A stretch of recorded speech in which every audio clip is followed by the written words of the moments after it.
nubwo byari ibintu bigoye bro, njye namubwiye ati tugirana amasezerano, niba njye nishyuye na video njye bijya bivuga ngo nishyuye na video ariko nzayikuramo ibi. Aragenda arabura, nibwo nagiye muri studio nikorera akayipi kitwaga Stack, turakora kabisa, ndikorera akayipi n'ibiki, twese nta numwe akivugisha yumva ko turi snitch, twese tugendana ari we wenyine ugenda wenyine. Na Kadafi indirimbo yitwa Stack urabizi karimo,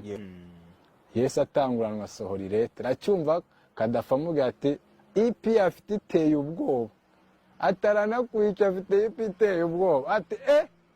iretere yarayisohotse iryo joro ko bagusezereye, ati ngo yaseze, ngo nje nasezeye, bavuga ko we wasezeye, ngo yasezeye, ngo kwa ko ngo ngashaka gutangira kwikorana, ngo bitewe nuko yabonaga ngo ubushobozi bwacu budahari, urugamba rwo kwangisha abantu baratangiye baba batangiye gukira inkuru ngo impamvu ngo yagiye, ngo hari umukobwa ngo yateye inda, ngo bagiye kubana, ngo yasigaye ngo adusaba ngo amafaranga ngo y'ibiki, ngo tubona tugora nditsinde, ngo uravuga ngo umuntu ngo wagize izindi nshingano. Batangiye kuzana ibyo biho kuva 2020 wari wabona umwana wa cyangwa fata ku mavuta agiye ati cyangwa bana n'umugore za Kicukiro ati bagiye no kwibaruka, bana nababa bishyuye kuva 2020 kugeza 2024. Uwo mwana mwaramubonye